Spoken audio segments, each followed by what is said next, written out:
تعریفیں اللہ کے لیے، درود و سلام محمد و آل محمد کے لیے، اللہم صلی علی محمد۔ 1444 ہجری ماہ محرم کی تیسری مجلس آپ سماعت فرما رہے ہیں بعنوان سوانح حیات امام حسین علیہ السلام، اور آپ کی سوانح حیات کا یہ جو باب آج میں آپ کے سامنے پیش کرنے لگی ہوں، یہ موضوع انتہائی اہم اور اعلیٰ ہے کہ یہ قول جو پروردگار عالم نے عرش اعظم کی بلندیوں پر لکھ دیا، نمایاں کر کے لکھ دیا کہ جیسے اصحاب امام حسین علیہ السلام کو ملے، نہ رسالت مواب کو ملے، نہ ہی مولائے کائنات کو ملے، اور نہ ہی حسن مجتبی امام کو ملے، جیسے اصحاب امام حسین علیہ السلام کو ملے۔ ہم روتے روتے مر جائیں، ہماری جانیں قربان ہو جائیں اصحاب امام حسین پر، کہ جہاں معصومین علیہ السلام کے اقوال رسالت مواب اور کل آل محمد علیہ السلام کے لیے ملتے ہیں، وہاں پر کتنے اقوال ہیں جو اصحاب امام حسین علیہ السلام کے لیے ملتے ہیں، کہ امام نے فرمایا کہ نہ آسمان دوبارہ سایہ کرے گا ایسوں پر، کہ وہ ایسے تھے، وہ 71 ایسے تھے کہ نہ ہی آسمان ان کے ایسوں پر دوبارہ سایہ کرے گا، اور نہ ہی ایسوں کے قدموں کے نیچے زمین کا دوبارہ فرش بچھے گا۔ وہ پروردگار عالم کے ساتھ رسالت مواب کی اور آئمہ علیہ السلام کی مکمل معرفت رکھتے تھے۔ جہاں معصومین علیہ السلام نے ان پر سلام بھیجے اور رسالت مواب امیر کائنات اور شہزادی کونین کے مددگار کہہ کر سلام بھیجے، وہیں پر امام وقت علیہ السلام، اللہم صلی علی محمد وعلی محمد، امام نے فرمایا کہ میرے ماں باپ قربان ہوں اصحاب امام حسین پر۔ لیکن آج اس عشرے میں ایک صحابی کو امام حسین علیہ السلام کے عنوان بناؤں گی۔ چلیے آئیے میں اپنے عنوان کی طرف چلتی ہوں کہ 24 سے 25 برس کا سن ہے دونوں شہزادوں کا، اور دونوں شہزادے رہتے ہیں مولائے کائنات کے ساتھ مدینے میں، اور دونوں شہزادوں نے یہ خواہش ظاہر کی مولائے کائنات کو کہ بابا ہم کعبۃ اللہ کی زیارت کا ارادہ رکھتے ہیں۔ مولائے کائنات نے فرمایا کہ آپ کو سامان سفر مہیا کر دیا جاتا ہے، اور آپ سواری آپ لیجئے اور اللہ کے گھر کی زیارت کے لیے روانہ ہو جائیے۔ تو دونوں شہزادوں نے یہ کہا کہ نہیں بابا، ہم باپ پیادہ جانا چاہتے ہیں، اور مولائے کائنات راضی ہو گئے، اور دونوں شہزادوں نے مدینے سے سفر اختیار کیا مکے کی جانب باپیادہ۔ اور راستے میں جب وہ منزلیں طے کر رہے تھے، مدینے سے باہر آ گئے تھے حدود مدینہ سے، تو راستے میں ایک منزل وہ آئی کہ گرمی کی شدت اور ریگستان کی وجہ سے امام حسین علیہ السلام کی طبیعت ناساز ہو گئی۔ جب بڑے شہزادے نے بھائی کی طبیعت کو ناساز پایا تو تھوڑی دیر ارادہ کیا کہ آرام کر لیں جب تک طبیعت جو ہے وہ سنبھل نہیں جاتی۔ تو امام حسن مجتبیٰ نے ادھر تلاش کرنا شروع کیا، تو دور امام کو ایک کچا مکان دکھائی دیا۔ امام اسی گھر کی طرف روانہ ہو گئے دونوں شہزادے۔ جب اس گھر میں پہنچے تو دیکھا کہ وہ مکان کس کا ہے، ایک ضعیف اور ضعیفہ کا مکان تھا، وہ دونوں اس میں رہتے تھے۔ تو امام حسن علیہ السلام نے یہ فرمایا کہ میرے بھائی کی طبیعت ناساز ہو گئی ہے، اور ہم کعبۃ اللہ کی زیارت کے لیے جا رہے تھے، تو ہمیں تھوڑی دیر کے لیے، کچھ دنوں کے لیے یہاں آرام کرنا پڑے گا جب تک میرے بھائی کی طبیعت نہ سنبھل جائے۔ تو ضعیف نے کہا کہ یہ تو ہمارے لیے شرف کی بات ہے کہ کوئی اللہ کے گھر کی زیارت کا ارادہ رکھے اور ہمیں مہمانی کا شرف عطا ہو۔ تو دونوں شہزادوں نے چند دن وہاں پر قیام کیا۔ انہوں نے شہزادوں کے لیے بستر لگا دیے، اور جب کھانے کا وقت ہوتا تو وہ دسترخوان لگا دیتے، اور پانی اور غذا انہوں نے دونوں شہزادوں کو مہیا فرمائی۔ ان دونوں زوج و شوہر کا جو پیشہ تھا وہ زراعت تھا، وہ زراعت کے پیشے سے منسلک تھے۔ اور جب امام حسین علیہ السلام کی طبیعت سنبھل گئی اور آپ دونوں بھائیوں نے دوبارہ اپنے سفر کو اختیار کرنے کا ارادہ کیا، تو ان دونوں ضعیف اور ضعیفہ سے کہا کہ ہم جب زیارت کعبہ سے واپس مدینہ جائیں گے تو تم ہماری طرف آنا۔ ان کو دعوت دی کہ تم مدینہ آؤ اور ہمیں مہمانی کا شرف بخشو۔ تو دونوں نے وعدہ کر لیا کہ ہاں جب آپ مدینہ واپس آئیں گے تو ہم آپ کی طرف ضرور آئیں گے آپ کی زیارت کے لیے۔ تو دونوں شہزادوں نے کہا مدینے آ کر بس ہمارا حلیہ بتانا، اور انہیں بتانا کہ 2 بھائیوں کی جوڑی تھی، دونوں بھائی تھے، تو مدینے والے تمہیں ہمارے پاس لے آئیں گے۔ اب جب دونوں شہزادے واپس وہ زیارت کعبہ کے بعد جب گھر واپس پہنچے تو تھوڑے عرصے کے بعد ضعیفہ اور ضعیف وہ جو دونوں زوجہ اور شوہر تھے وہ مدینہ تشریف لے گئے، اور مدینہ جا کر انہوں نے نشانی بتائی. انہوں نے کہا کہ 2 بھائیوں کی جوڑی تھی جن کی کشادہ پیشانیاں تھیں اور زلفیں جو تھیں وہ شانوں پر پڑی ہوئی تھیں، اور چوڑی چھاتی والے خوبصورت جوان تھے دونوں. جیسے ہی دونوں کی بات ہوئی، دونوں کی جوڑی کی بات ہوئی، تو مدینے والوں نے کہا کہ سوا حسنین کے کوئی بھی ایسے بھائی جو ہیں وہ مدینے میں موجود نہیں ہیں، یقیناً یہ حسنین کی جوڑی ہے. دونوں جو ہیں وہ شہزادوں کے گھر تشریف لے گئے، اور جب عصمت سرے میں گئے تو وہاں پر ان کی مہمانی ہوئی، اور خوب مہمانی ہوئی. دونوں نے کئی دن وہاں پر قیام کیا، اور جیسے ہی یہ مہمان واپس آنے لگے مدینے سے، تو جیسے دستور ہے آل محمد کا کہ یہ نوازتے ہیں، یہ کریم ہیں، اور کریم کا مطلب ہی یہ ہوتا ہے کہ ان کا کرم ہوتا ہے، کرم سے کریم ہے. پروردگار عالم کی صفت ہے کریم ہونا یا کریم ہو.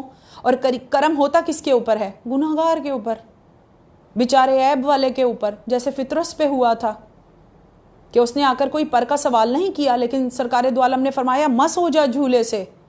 جھولے سے مس ہونے پر اس کے پر آئے تھے. امام حسین علیہ السلام اس جھولے میں نہیں تھے. پتہ لگا امام حسین علیہ السلام کا جو دربار ہے وہ کرم بانٹتا ہے، گناہگار بخشے جاتے ہیں، عیب والے شفا پا جاتے ہیں. کچھ دن قیام کرنے کے بعد دونوں زوجہ اور شوہر نے واپس اپنے گھر جانے کا ارادہ کیا، ضعیف اور ضعیفہ نے.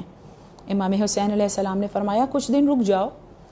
انہوں نے کہا کہ نہیں، اب ہم اپنے گھر جانا چاہتے ہیں. امام حسین علیہ السلام نے ان سے پوچھا کہ کچھ چاہیے تو بتاؤ. دونوں نے کہا کچھ نہیں چاہیے. تو یہ وہ ہیں جو کریم بھی ہیں اور دلوں کے حال بھی جانتے ہیں. امام حسین علیہ السلام نے فرمایا ہم جانتے ہیں کہ تمہارے ہاں بیٹا نہیں ہے. تو دونوں خوش ہو گئے. امام حسین نے اسی وقت وضو کا پانی منگوایا، وضو کیا، 2 رکعت نماز پڑھی اور ان کے لیے دعا کی. انہوں نے کہا مولا آپ نے کہا آپ نے دعا کی تو جو آپ نے دعا کی وہ ہمیں مل جائے گا. اس یقین کے ساتھ دونوں اپنے گھر واپس گئے اور تھوڑے ہی عرصے میں خوشی کا معاملہ ہوا. اور 1 سال کے بعد پروردگار عالم نے بحق امام حسین علیہ السلام، امام حسین علیہ السلام کی دعا سے ان کو ایک بیٹا عطا کیا.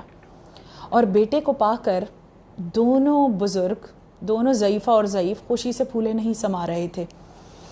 فوراً وہ جو ضعیف تھا، جو اس کا شوہر تھا عورت کا، وہ امام حسین علیہ السلام کی خدمت میں آیا اور اس نے کہا مولا میرے بیٹا ہو گیا ہے آپ کی دعا سے، اب آپ آئیے اس کے کان میں اذان و اقامت بھی کہیے اور اس کو دعا دیجیے.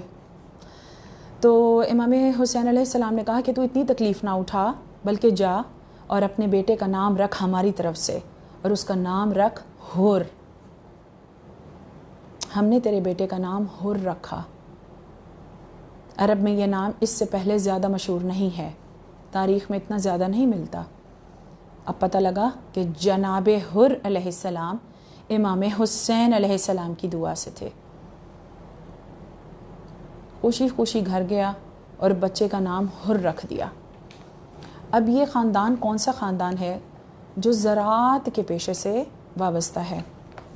اب اس خاندان کے بارے میں تھوڑا سا جان لیتے ہیں کہ جناب حر کہاں سے ہیں، کون ہیں، اور کربلا ان کے آنے کا مقصد، اور پھر میں مصائب کی جانب بڑھ جاؤں گی. بس اتنا ہی بیان ہو سکے گا اس مجلس میں.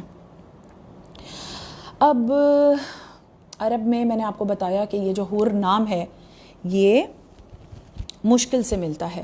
اب ان کا پیشہ جو ہے میں پہلے بتا چکی، ان کا جو ذاتی پیشہ ہے جناب حور کے والد اور والدہ کا، وہ ہے ذمہ داری، ذمہ دارہ. اور کوفے کا ایک بادشاہ تھا. دیکھیں کوفے کی نا تاریخی اہمیت بہت زیادہ ہے. اس سے راستے جو تھے، سرحدیں جو تھیں دوسرے ممالک تک جاتی تھیں. مولا کائنات نے جب اس کو اپنا مرکز بنایا، کوفے کو ادھر تشریف لے گئے، تو اس کی اہمیت اور زیادہ بڑھ گئی تھی، کیونکہ روم سے آنے والے اور بہت سارے ممالک سے آنے والے لوگ تجارت کے غرض سے اور مختلف اغراض سے، یعنی مولا نے ان کے سوالوں کے جواب بھی دیے، ان پر دین بھی پیش کیا اور ان کی بہت زیادہ ہدایت ہوئی. تو سب کا مرکز بن گیا تھا کوفہ. وہاں کے لوگ جو ہیں وہ زرہ بیچتے تھے، بانس بیچتے تھے اور نیزے، اس کی تجارت بھی ہوتی تھی وہاں سے بہت ساری. کوفے میں بہت زیادہ تجارت مشہور تھی، اور کوفہ جو ہے وہ اتنا بڑا تھا، اس کا جو حدود اربع تھا وہ اس کی ایک تو اس کی سرحدیں بہت اچھی تھیں جغرافیہ کے حساب سے، اور دوسرا یہ کہ وہ ایک بڑا شہر تھا جس کو خلیفہ دوم کے دور میں 4 حصوں میں تقسیم کر دیا. اور اس وقت اس کا بادشاہ جو تھا وہ نعمان بن منصف تھا، اور جناب حور کے دادا جو تھے وہ جناب انتیاب جو تھے وہ اس گورنر کے جو کوفے کا بادشاہ تھا نعمان بن منصف، اس کے وہ ردیف کہلاتے تھے. یعنی جو ردیف ہوتا تھا عرب میں وہ اتنا اہم ہوتا تھا کہ وہ بادشاہ کے ساتھ بیٹھا کرتا تھا. اتنی اہمیت تھی ردیف کی کہ اگر بادشاہ دسترخوان پہ بیٹھتا تھا تو پہلا نوالا بادشاہ توڑتا تھا اور دوسرا نوالا اس کا ردیف توڑتا تھا. جناب حور کے دادا کو جب کوفہ 4 حصوں میں تقسیم ہوا تو ایک حصہ جناب حور کے دادا کو ملا. تو جناب حور جو ہیں وہ سردار ہیں اپنے علاقے کے اور اپنے قبیلے کے سردار ہیں. یہ تو ہو گیا ان کا تھوڑا سا خاندانی پس منظر جو میں نے آپ کے سامنے پیش کیا. اور پھر ان کی تجارت مشہور تھی جس میں نے آپ کو پہلے بتایا، جس میں بانس، نیزے اور زرہیں تیار ہوتی تھیں، اس کی تجارت بھی ہوتی تھی. تو یہ ایک نمایاں خاندان کے چشم و چراغ تھے جن کی پورا حسب نسب جناب حور کا کافی اہمیت کا حامل تھا ان کا قبیلہ. تو ادھر سے امام حسین علیہ السلام نے سفر اختیار کیا مدینے سے، اور مکے سے ان راستوں پر، وہ راستے جو تاریخ میں چھپ گئے تھے، ان راستوں سے امام حسین علیہ السلام عرب سے عراق کی جانب چلے. انہی راستوں پہ جن پر حضرت ابراہیم علیہ السلام نے جس راستے کا انتخاب کر کے عراق سے حضرت ابراہیم عرب آئے تھے. اسی لیے علامہ اقبال نے کہا غریب و سادہ و رنگین ہے داستان حرم، نہایت اس کی حسین ابتدا ہے اسماعیل. انہی راستوں سے کہ جہاں سے حضرت اسماعیل اور جناب ہاجرہ نے کعبے کی تہذیب کی بنیاد رکھی، اور امام حسین علیہ السلام نے کربلا کو آباد کیا، عراق کو آباد کیا، اس زمین کو. تو یہ ایک الگ عنوان ہے. بہرحال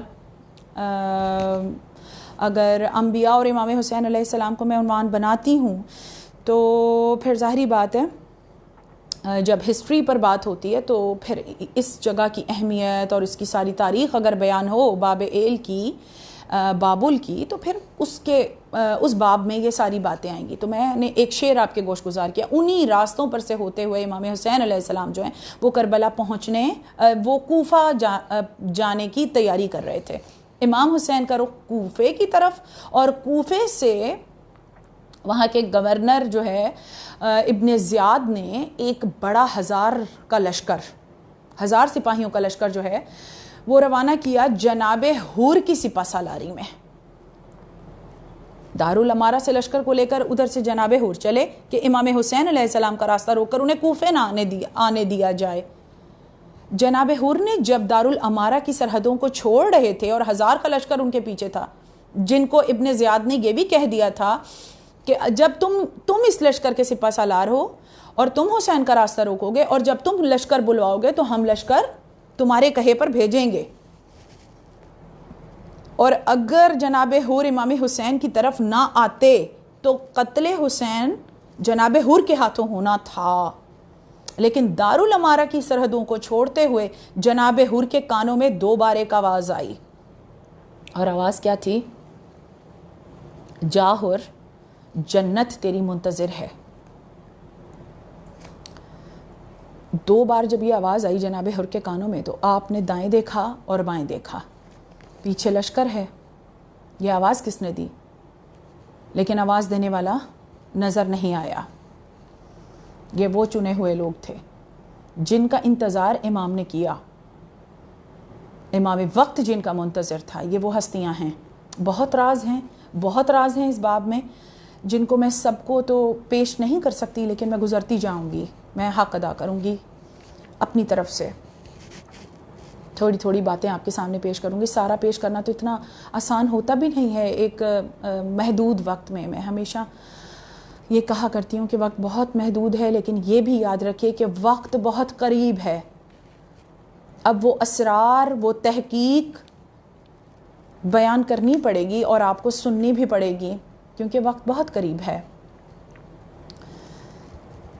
بس اتنی بات کافی ہونی چاہیے۔ اب آگے وہ منزلیں آئیں کہ امام حسین علیہ السلام، دیکھیے امام 72 کو ساتھ لے کر نہیں چلے، امام نے سفر میں دوران سفر کربلا کے انتظار کیا ہے اپنے اصحاب کا، اور ایک ایک آ کر زہر کین جیسے بہت ساری مثالیں ہیں، آ کر امام سے ملے ہیں راستے میں۔ یہ نہ کہہ دوں کہ امام جو ہیں وہ گوہر چنتے ہوئے جا رہے تھے، اور جہاں صفات امام بیان کروں تو یہ بھی بیان کرنا چاہیے مجھے کہ حسین وہ ہستی ہیں کہ جو ناری کو نوری بنانے کا ہنر بھی جانتے ہیں۔ کتنی بڑی ہستی ہے امام حسین علیہ السلام، کتنا سخی ہے مولا، کیسا رحیم ہے مولا کہ اپنے عزاداروں کو اب تک ساتھ لے کر چل رہے ہیں۔ دیکھیں میں آپ کو بار بار بتا رہی ہوں کہ جو زیارت ہوتی ہے نا، زیارت جو ہم پڑھتے ہیں وہ اتنی اہم ہے، زیارت امام حسین، کیونکہ زیارت کسی مردہ کی نہیں ہوتی، زیارت ہمیشہ زندہ کی ہوتی ہے۔ اور امام حسین علیہ السلام، دوسری فضیلت امام حسین علیہ السلام کی میں آپ کو بیان کر دوں جو ہمیں عطا ہوئی ہے، جو ہم کر رہے ہیں، ہمارے پاس یہ شرف حاصل ہے ہمیں کہ ہم دنیا بھر میں آپ جتنی مرضی مقامات پر، جتنے مرضی حرم میں چلے جائیں زیارت کے لیے، لیکن امام حسین علیہ السلام کی زیارت وہ واحد زیارت ہے کہ جس کے بعد جانے والے کو زوار لقب عطا ہوتا ہے۔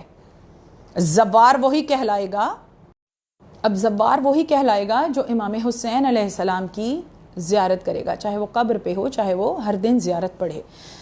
تو دیکھیے اب جناب حر کو یہ کہہ کر بھیجا تھا گورنر نے، ابن زیاد ملعون نے، کہ تجھے حکومت مل جائے گی اور یہ لشکر تو سنبھال، جا کے قادسیہ کے مقام پر جا کر امام حسین علیہ السلام کو روک لے۔ ظاہراً تو وہ حر کا مقدر لکھ رہا تھا، لیکن وہ نہیں جانتا تھا کہ حر کا مقدر کہیں اور لکھا جا چکا ہے۔ اب امام حسین علیہ السلام راستے سے یہ گوہر نایاب چنتے ہوئے جا رہے ہیں جن پر معصومین علیہ السلام نے سلام بھیجا ہے۔ ٹھیک ہے، اتنی بات ہو گئی، اب آگے آئیے۔ اب وہ مقام آیا جہاں امام حسین علیہ السلام نے بیرون کربلا، یعنی ابھی نہیں پہنچے کربلا، اور وہاں پر قیام کیا، اور میں کہہ دوں کہ انتظار کیا۔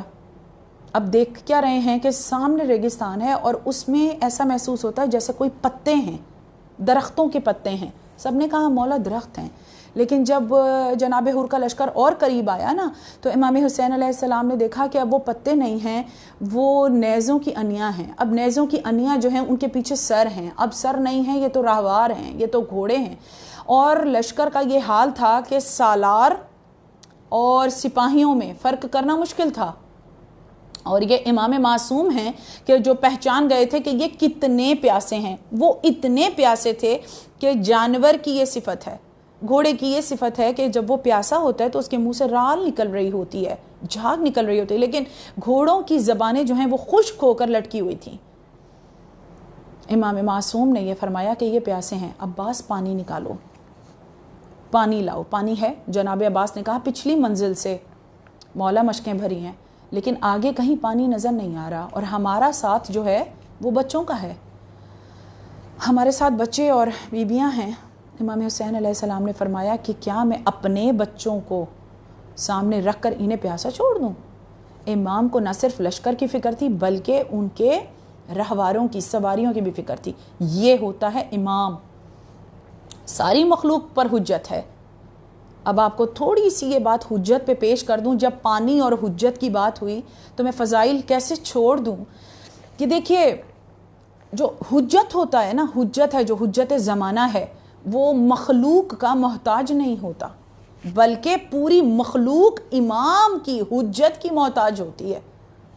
لفظ حجت میں سے آپ کو ایک فضائل کی بات پیش کر رہی ہوں۔ جیسے ظاہری بشری تقاضے پر دیکھا جائے تو امام معصوم جو ہے وہ میدان کربلا میں پیاسے ہیں، وہی پانی جس کے لیے امام کو اور امام کی اولاد کو ترسایا گیا اور پیاس نہیں بجھائی گئی، اسی پانی کے پینے کے ثواب کو امام حسین نے اتنا بڑھا دیا کہ تم ایک گھونٹ پانی کا پیو اور میری پیاس کو یاد رکھو۔ اور ایک اور آپ کو فضائل میں سناتی، لیکن وہ بھی میں امانت رکھ دیتی ہوں کہ پانی پلانے میں ثواب ہے، لیکن حسین نے قدر کو اتنا بڑھایا کہ پانی پینے میں ثواب بنا دیا۔ کہ جب بھی شیعوں کو پیغام دیا کہ جب بھی تم ٹھنڈا پانی پینا میری پیاس کو یاد رکھنا، اور اس کا کتنا ثواب ہے یہ میں انشاءاللہ پیش کروں گی، یہ بھی میں نے امانت رکھ دیا۔ تو امام وقت پیاسے رہ گئے، اور پانی جو خدمت کے لیے آیا تھا امام کی، جب امام نے حل من ناصر ینصرنا کی صدا لگائی تو پوری کائنات کی ایک ایک مخلوق جو ہے وہ امام کے پاس آئی لبیک کہتی ہوئی کہ مولا ہماری مدد کو قبول کیجئے۔ مولا نے کہا ہم نے تم سب کی مدد کو قبول کیا، اس میں پانی بھی تھا۔ اب یہ کہہ لیجئے کہ مولا نے پانی کے لیے صبر کیا، دنیا نے یہ سمجھا، جبکہ حکمت اور معرفت کی بات یہ ہے کہ پانی نے صبر کیا کہ سامنے امام پیاسا تھا، لیکن مشیت الہی یہ تھی، مرضی الہی یہ تھی کہ یہ پیاسے شہید ہوں، قربانی کا تقاضا یہ تھا، عہد یہ تھا۔ تو جب پانی نے یہ چاہا ہوگا دریائے فرات کے کہ میں آؤں اور اپنے مولا کی پیاس کو بجھا دوں، تو مولا نے اس کو صبر کروایا، اور یہ پانی کا صبر تھا کہ مولا نے اس کو پلانے میں اور خود پینے میں اتنا اجر و ثواب رکھ دیا۔ یہ جو آنسو بہتے ہیں پانی کے، یہ بہا لو دنیا کے لیے، یہ بہتے رہ جائیں، انسان مر جائے رو رو کے، سامنے والوں کو قدر نہیں ہوتی۔ اور پانی کی تو یہ حیثیت ہے کہ اگر بہہ جائے تو بہہ گیا، کوئی قیمت ہی نہیں ہے۔ مگر یہ جو آنسو ہم امام حسین علیہ السلام کے غم میں بہاتے ہیں، یہ کتنے قیمتی ہیں، یہ ضائع نہیں ہوتے۔ ایک تو ان کی قیمت اتنی زیادہ ہے کہ شہزادی کونین بی بی پاک سلام اللہ علیہا کے رومال میں یہ رومال کی زینت بنتے ہیں۔ دوسرا، امام مظلوم کے زخموں کا مرہم بنتے ہیں۔ تیسرا، میدان محشر میں جب گناہگار کو جہنم کی طرف لے جایا جا رہا ہوگا تو یہی آنسوؤں سے بنے ہوئے گوہر جو سندس و حریر کے کپڑوں میں لپٹے ہوئے ہوں گے، وہ فرشتے پیش کریں گے کہ جائیں ان موتیوں کو فروخت کر کے ان کی قیمت وصول کر اور جنت میں داخل ہو جا۔ اور پھر وہ موتی جو ہیں وہ ایک ایک انبیاء کے پاس، اور ہر کسی کے پاس اس موتی کو لے کر جائیں گے تو ہر نبی یہ کہے گا کہ ہمارے پاس اس کی قیمت نہیں ہے، شاید نبی آخر اس کی قیمت دے دیں۔ تو رسالت معاب کے پاس جب وہ موتی لے کر گناہگار پہنچے گا تو سرکار فرمائیں گے کہ اس کی قیمت میری بیٹی فاطمہ زہرا کے پاس ہے جو دروازہ جنت پہ ہے۔ اور حسین کو رونے والے جب دروازہ جنت پہ جا کر ان موتیوں کو لے کر پہنچیں گے تو بی بی ان کو رونے کے عوض داخل جنت فرما دیں گی۔ اتنا قیمتی ہو گیا پانی امام حسین علیہ السلام کی محبت میں بہانے پر۔ اگر آنکھ سے بہہ جائے آنسو عزادار کے اور کسی گناہگار پہ گر جائے تو بخشش تو اس کی بھی ہو جاتی ہے۔ وہی حسین، کہا عباس پانی لے آؤ، اور غلاموں کو یہ حکم تھا کہ وہ برتن نکالو، وہ پکھالے اور برتن نکالو جس سے جن میں جانوروں کو سیراب کیا جاتا ہے۔ اور مشکوں کے دہانے کھول دیے گئے۔ دونوں جتنے شہزادے تھے بنی ہاشم کے، جتنے جوان تھے، سب نے مشکوں میں سے پانی جو ہے وہ جناب حور کے لشکر کو نہ صرف سیراب کیا بلکہ جتنے جانور بھی تھے جن پر وہ سوار تھے ان سواریوں کو بھی سیراب کیا، اور جو پانی بچتا تھا اس سے ان کے قدموں کو بھی ٹھنڈا کیا، ان کے زمین کو بھی سیراب کر دیا، زمین بھی ٹھنڈی ہو گئی۔ اور پھر امام حسین علیہ السلام کی فصاحت جو راویوں نے سنی، اور انہوں نے کہا ہم بنی ہاشم کی فصاحت کو جانتے تو تھے لیکن ہم نے سنا نہیں تھا کہ کیسے امام حسین علیہ السلام نے جب ہمیں پیاس لگی تو مولا نے کہا کہ ہم چھوٹی مشق کی جانب بڑھے، تو امام حسین علیہ السلام نے فرمایا کہ راویہ کا دہانہ کھول دو۔ مولا حسین نے یہ بتایا کہ چھوٹی مشق کو عربی میں راویہ کہا جاتا ہے۔ ایسی فصاحت اور بلاغت اور ایسی باتیں ملتی ہیں امام حسین علیہ السلام کے ساری گفتگو میں اور سارے سفر میں۔ تو جناب حور کو جب سیراب فرمایا تو اسی وقت نماز ظہر کا وقت ہو گیا، اور اذان مؤذن نے اذان دی۔ جب اذان دی امام حسین علیہ السلام کے مؤذن نے، تو امام حسین علیہ السلام نے جناب حور سے پوچھا کہ حور کون سی نماز پڑھے گا، حکومت والی یا امام والی؟ پتہ لگا نمازیں اس وقت بھی دو تھیں، ایک امام والی تھی اور ایک حکومت والی تھی۔ جناب حور نے کہا آپ کی موجودگی میں دوسری نماز پڑھنے کا کیا مزہ۔ جناب حور نے امام حسین علیہ السلام کی امامت میں نماز پڑھی، اور اس کے بعد جناب حور نے امام حسین علیہ السلام کے راہوار کے لگام کو پکڑ لیا اور کہا کہ آپ کوفے نہیں جا سکتے ورنہ میں آپ کو گرفتار کر لوں گا، اپنا راستہ بدل لیجئے ورنہ میں آپ کو گرفتار۔ امام حسین علیہ السلام نے فرمایا تو مجھے گرفتار کرے گا، پیچھے پیچھے آ۔ سمجھ آئی آپ کو؟ اور امام حسین علیہ السلام نے کیا فرمایا؟ امام حسین علیہ السلام نے فرمایا تو مجھے گرفتار کرے گا اور تیری ماں تیرے سوگ میں بیٹھے۔ جواباً جناب حر نے کیا فرمایا؟ انہوں نے فرمایا میں آپ کی والدہ گرامی پر درود و سلام کے سوا کچھ نہیں بھیج سکتا۔ وہیں سے نور کی کرن چلی۔ یہ درود بڑی عظیم عبادت ہے، اور بی بی پاک شہزادی کونین جہاں پر معرفت فاطمۃ الزہرا سلام اللہ علیہا اللہم صلی علی محمد کی بات ہو تو پھر وہ کچھ عطا ہوتا ہے اگر معرفت ہو جائے بی بی کی، اور معرفت سے پڑھا ہوا ایک بار یا 2 مرتبہ کا درود جو ہے وہ رسالت معاب کی احادیث بھی اس بارے میں موجود ہیں کہ جس نے ایک ہی محفل میں 2 یا 3 مرتبہ خلوص دل سے معرفت کے ساتھ میری بیٹی پر درود پڑھا، اس کا جنت میں داخل کروانے کا ضامن میں خود ہوں۔ ایک ایسی عبادت ہے جس میں پروردگار عالم خود شامل ہو جاتا ہے درود میں، اور وجہ درود بی بی ہیں اور بی بی کی آل ہے۔ اگر آل نہ ہوتی تو درود جیسی عبادت نہ ہوتی، بس یہی درود پڑھا تھا جناب حر نے۔ تو جب جناب حر نے کہا کہ نینوا جانا ہے، کوفے سے اپنا راستہ بدل لیجئے، تو میں یہ نہ کہوں کہ امام تو جانتے تھے کہ ہمیں کربلا جانا ہے، حر لے گئے تھے یا امام چلے گئے تھے۔ اب جناب حر نے لشکر پیچھے ہوا، امام آگے ہوئے، حسین آگے آگے تھے، حر پیچھے پیچھے تھے۔ اور پھر وہ دوسری محرم ہی تھی کہ باغ امام جعفر صادق علیہ السلام سے ہوتے ہوئے وہ مقام جو مقام امام زمانہ علیہ الصلوۃ والسلام کہلاتا ہے، اسی مقام پر امام کا رہوار رکا، اور مولا امام حسین علیہ السلام نے پوچھا کہ کون سی زمین ہے، یہ کون سی جگہ ہے؟ اس نے کہا غازریہ ہے، ناصریہ ہے، قادسیہ ہے، ماریہ بھی کہلائی جاتی ہے، کرب الا بھی ہے، بابل و نینوا بھی ہے۔ جب اتنے سارے نام امام سن چکے تو تاریخ نے ستم کیا اگر یہ لکھا کہ امام نے گریہ فرمایا، نہیں، گریہ نہیں فرمایا امام حسین علیہ السلام نے، بلکہ خوشی سے مولا کا چہرہ جو ہے وہ نور مولا کا ظاہر ہونے لگا خوشی سے، اور امام نے فرمایا کہ ہم اس زمین کے لیے ہیں اور یہ زمین ہمارے لیے ہے۔ وہیں پر مولا کا ورود کربلا میں، اور اس کے بعد اس زمین کو خریدنا اور قبیلہ بنی اسد کے ساتھ مولا کی گفتگو، وصیت، شرائط، بہت تفصیل ہے جس سے میں گزر رہی ہوں۔ اور جب یہ معاملہ طے پا رہا تھا اور جناب عباس علیہ السلام خیام نصب کر رہے تھے دریائے فرات کے کنارے، تو جب بی بی پاک بی بی زینب عالیہ عماری سے اتریں اور زمین کربلا پہ قدم رکھے، تو زمین کربلا سے ایک خاک، ایک گرد اٹھی جو بی بی کے سر پہ آ پڑی۔ بی بی نے جناب فضا سے فرمایا کہ یہ اچھا شگن نہیں ہے، جا فضا میرے بھائی کو بلا لا۔ امام حسین علیہ السلام تشریف لائے، اور بی بی نے فرمایا کہ یہ خاک میرے سر پہ، زرد خاک میرے سر پہ پڑی ہے، یہ اچھا نہیں ہے، یہ بلاؤں کی زمین لگتی ہے۔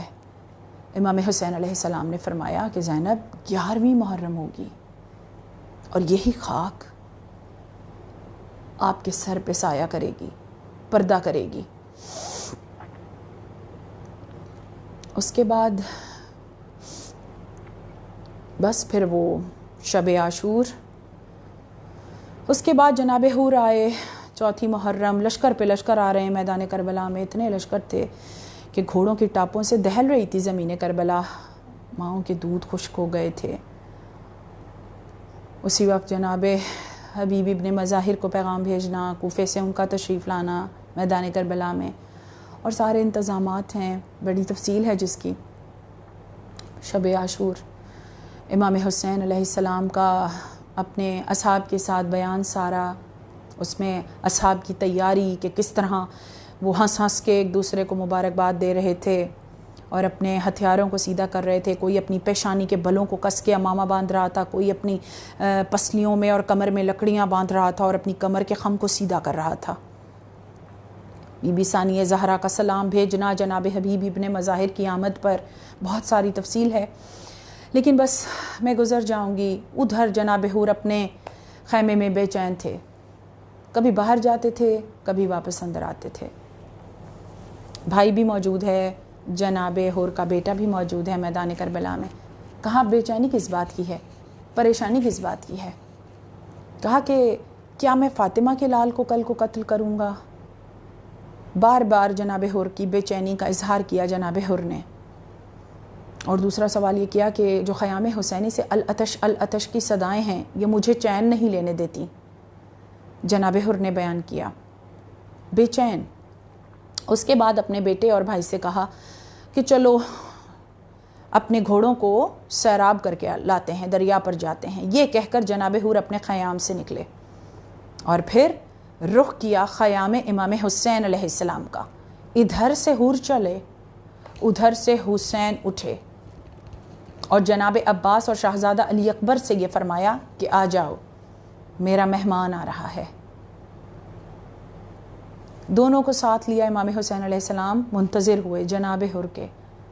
جناب حور نے آدھے راستے پہ راہوار کو چھوڑا اور اپنے چہرے پر رومال باندھ لیا, اپنے چہرے کو ڈھک دیا, اور پھر آنکھوں میں ندامت, پیشانی پہ داغ ندامت لے کر جناب حور نے اپنے بازوؤں کو پس گردن باندھا اور کوہنیوں پہ گھسیٹتے ہوئے ایک بچے کی طرح امام حسین علیہ السلام کے خیموں کی طرف پہنچے.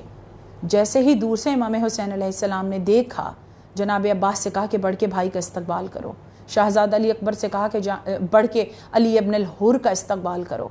خود جناب حور کا استقبال کیا, بازوؤں کو ہاتھوں کو کھول دیا اور چہرے پر سے کپڑا ہٹایا اور کہا کہ حور تو تو میرا مہمان ہے.